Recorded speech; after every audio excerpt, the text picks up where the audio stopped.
A lo largo de los siglos, a Juana I de Castilla se le ha diagnosticado desde esquizofrenia a psicosis. Bajo ese pretexto, su padre y su hijo la mantuvieron encerrada casi 50 años, pero, ¿y si fuera solo una mujer independiente en una época en la que no podía serlo?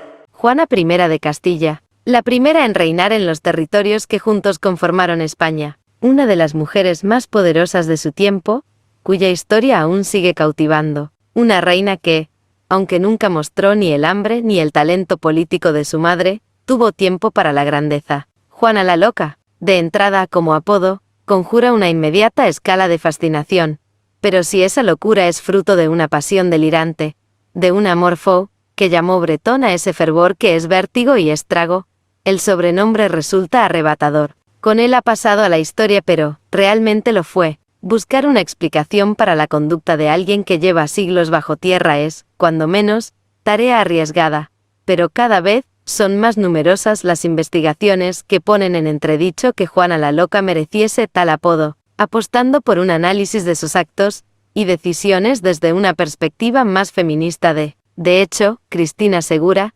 catedrática de la Complutense y autora de Utilización política de la imagen de la reina Juana I de Castilla, concluye que, incluso en sus momentos vitales más críticos, actuó con notable lucidez y lealtad para con los suyos. Tradicionalmente se ha insistido en sus actos de locura, su suciedad, su no comer o su reclusión. ¿Por qué no su austeridad, sus penitencias?, se pregunta.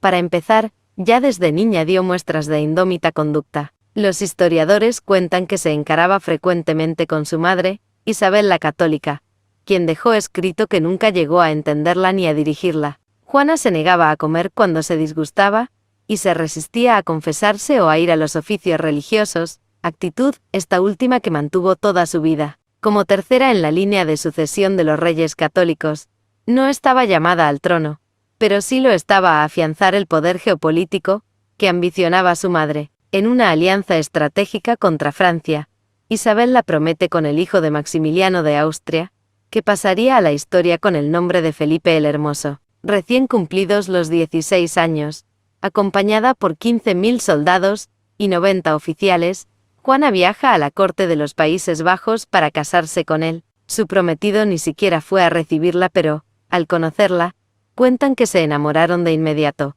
Poco después, él mismo la bautizó como Juana la Terrible. Adicionalmente se ha insistido en sus actos de locura, su suciedad, su no comer o su reclusión. ¿Por qué no en su austeridad o sus penitencias? Aunque a ella le duraría de por vida, el fervor de Felipe no tardó en evaporarse, aprovechando unos coléricos ataques de celos cimentados en el hecho de que su marido comenzó pronto a retozar con cualquier mujer que se le antojaba y el ansia de poder que el de Flandes compartía con Fernando el Católico. Ambos comenzaron a alimentar la leyenda de que Juana no estaba en sus cabales y que, por tanto, no era apta para ocupar el trono. Curiosamente, Isabel, en vísperas de su muerte en el año 1504, esta imagen, mitad espanto, mitad esplendor, asienta la hipótesis de la locura que sus actos habían apuntalado antes, pero ¿y si, como proponen algunas historiadoras como Milagros Rivera, esta santa compañía fuera fruto de la decisión de Juana de mantener el cuerpo insepulto de su marido, algo que por ley le evitaba un nuevo matrimonio forzado por su padre? Enterrar al Hermoso junto a la Católica garantizaba sus derechos, y los de sus descendientes, y ganaba tiempo para que su primogénito, si prefieren, tuviera edad suficiente para reinar. De hecho, después de tratar de reinar por sí misma en Castilla, alegando su supuesta locura, Fernando la confinó en Tordesillas, un encierro que también evitaba unas segundas nupcias que su padre no deseaba. Pretendientes no le faltaban a Juana, entre otros el díscolo Enrique VII, fundador de la dinastía de los Tudor, cuyo testimonio contradice la leyenda negra.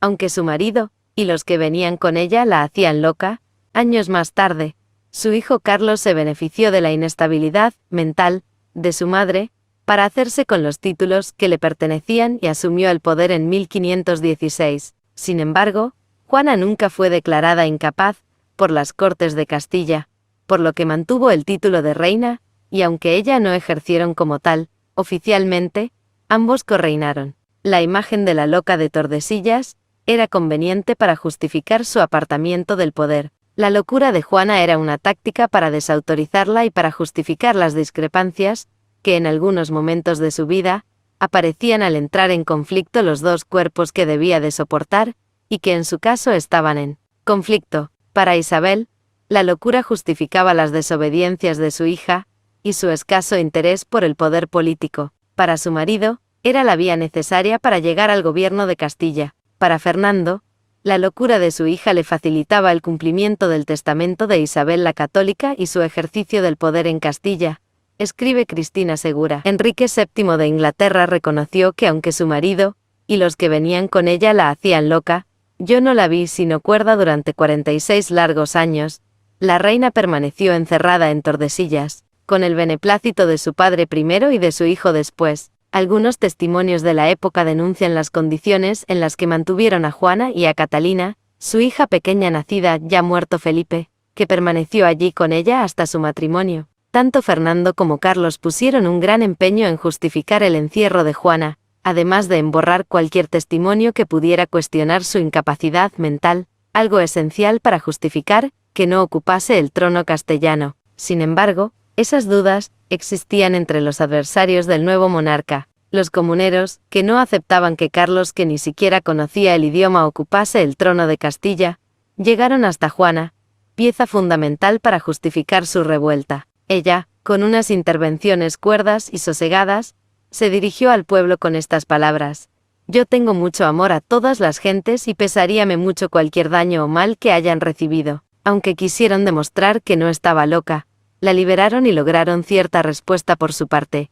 No quiso asumir el trono y no lograron que firmase ningún papel. El movimiento comunero fue reprimido y Juana volvió a su encierro. Durante siglos, la figura de Juana ha sido analizada con gran interés por parte de los historiadores. En el siglo XIX, Gustav Bergenroth fue uno de los primeros en plantear que Juana no estaba loca, y que fue víctima de un complot para arrebatarle el trono de Castilla. Aunque pocos dudan de que padecía algún tipo de trastorno, se le ha diagnosticado desde depresión severa, hasta esquizofrenia o psicosis, e incluso en vida se planteó que estuviera endemoniada. La mayoría de las líneas investigadoras apuntan a que las circunstancias en las que vivió influyeron profundamente en un carácter ya inestable desde niña. Aunque la historia no pueda cambiarse, sí que se transforman los ojos con los que la miramos. Siglos después, lo que desde los libros de texto se nos planteaba como una verdad incuestionable, puede que no lo sea tanto. De hecho, hace unos meses,